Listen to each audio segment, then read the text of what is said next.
Bago po tayo magumpisa, gusto ko po magpasalamat sa lahat ng masugid na sumusubaybay. Marami pong salamat sa inyong lahat. Lalo na po sa mga solid subscriber. At kung hindi ka pa nakasubscribe, pindutin ang button para sa ating story series. Marami din pong salamat sa mga masipag mag-share. Maligayang pagbisita at pagbabalik po sa ating munting channel. Narito na po ang karugtong ng ating istorya. Ika-67 na kabanata. Ang magkakapatid na Walters. Ang Azalea Guest House ay isang antigong klase ng hotel na matatagpuan sa katimugang gilid ng New York City. Nang oras ding iyon, dumating na ang sasakyan ni Darren. Si Alex, Debbie at ang nanay nito ay inasikaso na ang lahat. Kaya ang lahat ay nakaayos na. Ang kailangan na lamang nila ay mag-check-in.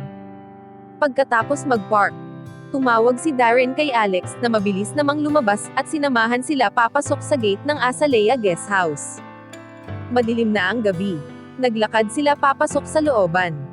Ang mga sanga ng pine at cypress ay nakasabit sa mga anino, sa ibabaw ng paliko-likong daan ng hardin, at tubig mula sa pool.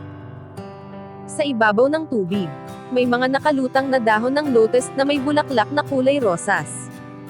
Ang lugar na ito ay medyo maganda. Sa isip ni Donna, habang pinagmamasdan ang kanyang paligid.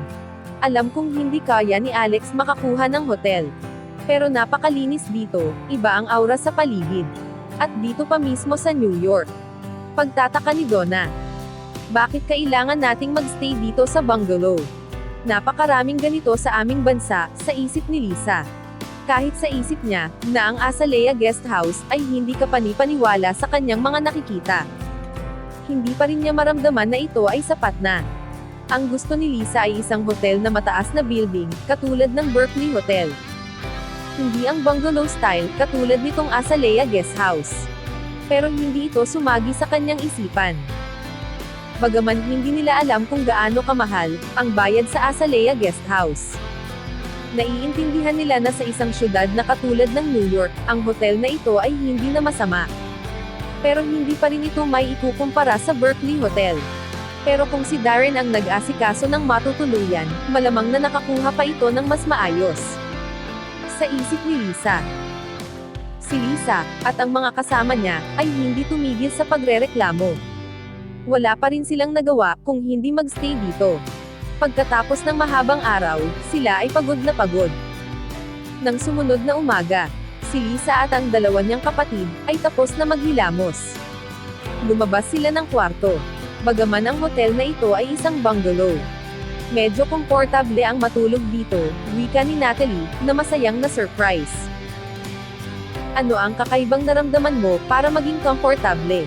Sobrang napagod tayo kahapon, kaya ganito ang pakiramdam natin ngayon. Sabi ni Fiona, na bakas pa rin ang pagkadismaya. Mas gusto niya talaga sa hotel. Hindi mo ba nararamdaman na ang hotel na ito ay wala masyadong tao? Kagabi, wala akong magawa, kaya naglakad-lakad ako.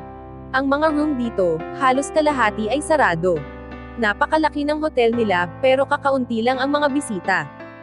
Medyo nakakapagtaka. Saan sila kumukuha ng pera para sa mga bayarin ng hotel na ito? Dagdag pa niya. Ito ang nahanap na hotel ng kasintahan ni Debbie. Kaya hindi ito maayos dahil kung maayos ito, paano niya tayo madadala rito? Sa palagay ko, ang hotel na ito ay malapit na magsara. Siguro nga, dahil kaunti lang ang nagpupunta dito. Dahil malapit na magsara, ang rente dito ay mura na lamang. Ang kasintahan ni Debbie ay magaling makahanap ng mumurahin na hotel pero hindi masyadong halata. Sabi ni Lisa, at nakakasigurado siya. Sumang-ayon naman ang dalawa pa niyang kapatid, na si Natalie at Fiona. Kagabi, tinanong ko yung attendant kung may male escorts dito. Sinabi nito na wala. Nakakainis diba? Pagkasabi ni Lisa. Saan na tayo pwede makakuha ng male escorts? Ang gusto ko, ay katulad ni Manager Hood sa Sunset Restaurant. Kung makakasama ko lang siya, sobrang magiging masaya ako. Wika ni Natalie na umaasa. Ako rin, si Manager Hood sobrang gwapo. Maharot na wika ni Fiona.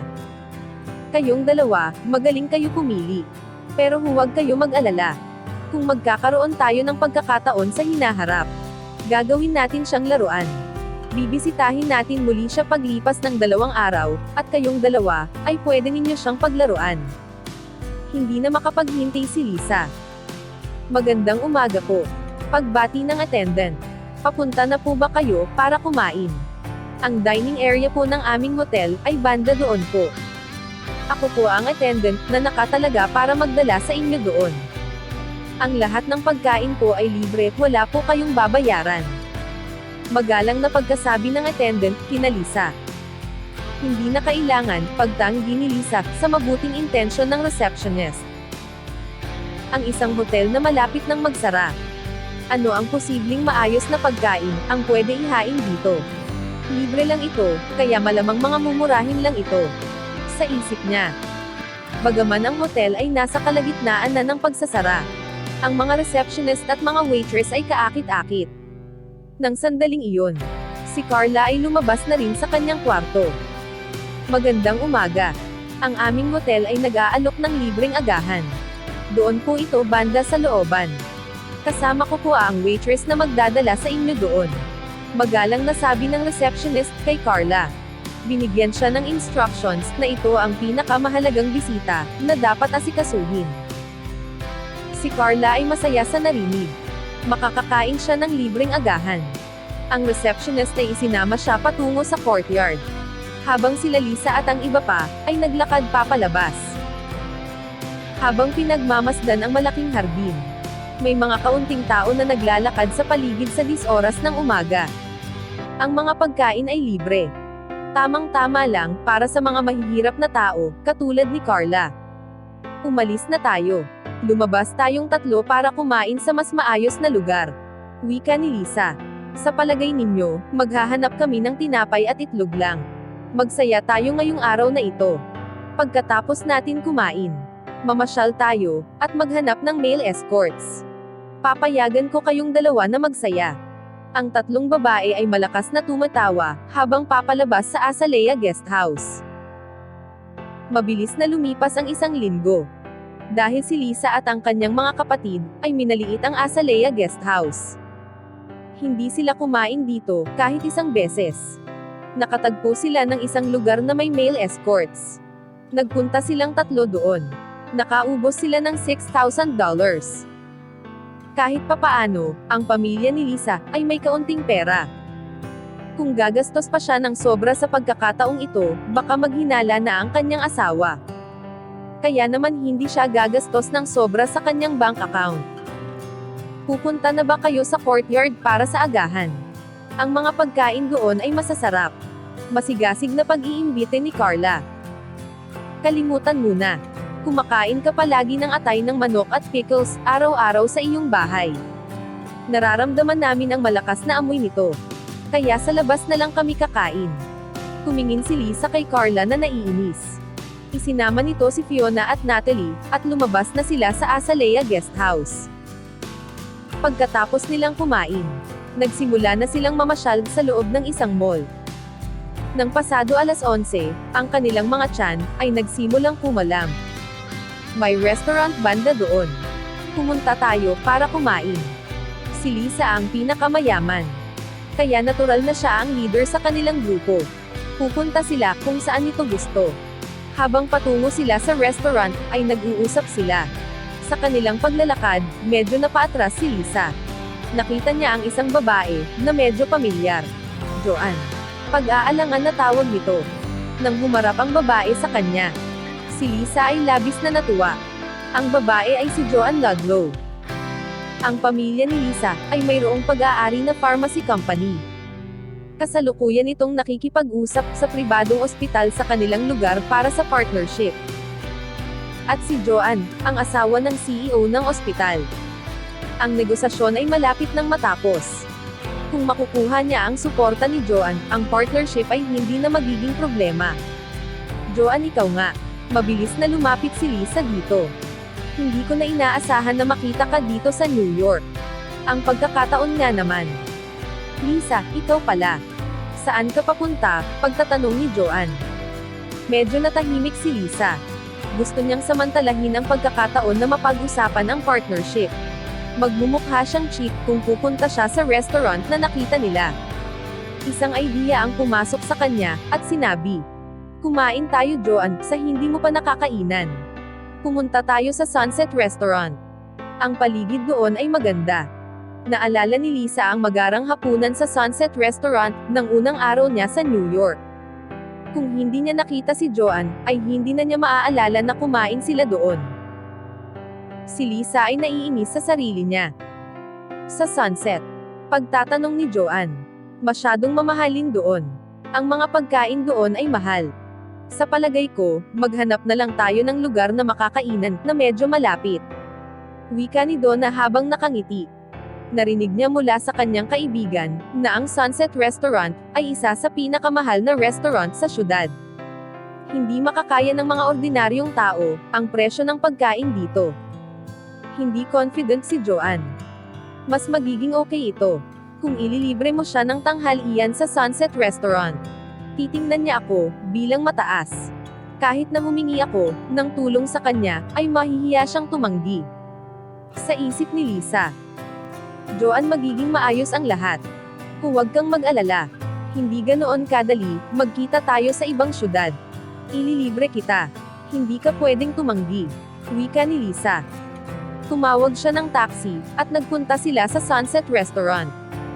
Maganda talaga dito. Kumain na kami dito, nakaraang linggo.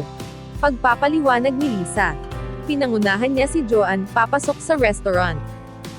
Katulad ng una nilang punta. Ang waiting area ay puno ng tao. Mahigit 10 tao ang naghihintay sa waiting area. Lisa, matagal pa tayong maghihintay. Bakit hindi na lang tayo maghanap ng ibang restaurant? Si Joan ay kinakabahan pa rin ng kaunti. Kung sa estado ng kayamanan, si Lisa ay hindi pa rin may ikukumpara sa kanya. Mas nakakaangat pa siya dito. Kahit siya, ay medyo natatakot pumasok sa restaurant na ito. Hindi siya naniniwala na makakaya ni Lisa ang halaga ng mga pagkain dito. Joan, ano ang tinitingnan mo? Maghintay ka lang sandali. Hindi magtatagal, makakaupo na tayo. Maghinahong sabi ni Lisa. Nang huling nagpunta sila dito, wala ring bakanteng lamesa. Pero, nag-awan ito ng paraan. Sa pagkakataon ngayon, naniniwala siya na maaayos ang lahat ng problema sa pamamagitan ng pagsabi sa pangalan ni Darren. Babalik ako, kumindat si Lisa kay Joan, bago confident na naglakad patungo sa front desk. Saan siya pupunta? Tanong ni Joan kay Fiona. Hindi ninyo pwedeng tanungin ang male host para maghanap ng upuan. Yun ba ang gagawin niya? Imposible. Iniisip niya ba na ito ang ating bayan? Si Joan ay sobrang nag-aalala. Kung alam lang niya na si Lisa ay hindi nag-iisip, hindi siya papayag na sumama dito. Joan, huwag ka mag-alala. Kung ang ibang tao ay hindi kaya, si Lisa ay magagawa ito. Confident na sabi ni Fiona. Ang kanyang anak ay may kasintahan na importanteng tao. Noong huling nagpunta kami dito, siya ang dahilan para makakuha kami ng lamesa. Sino ang kasintahan ng kanyang anak? Kilalang maimpluwensya ba ito? Curious na tanong ni Joan. Ang pangalan niya ay Darren. Nakakabilib siya. Nang huling punta namin dito, ang manager ang naghanap ng pwesto para sa amin, at ang lahat ng pagkain ay libre. Nag-offer din siya ng toast sa pamamagitan ng isang mamahaling red wine sa bawat isa. Pagkikwento ni Natalie kay Joan. Kaya naman si Lisa ay magiging maayos. Sana po ay nagustuhan nyo ang ating story series. Sa mga bagong tagapakinig, mas okay po kung mag-uumpisa kayo sa episode 1. Hanggang dito na lang po muna. Maraming salamat po sa pakikinig. Pwede po bang humingi ng subscribe bilang pagsuporta sa ating munting channel? Hanggang sa susunod po muli. Stay safe and God bless.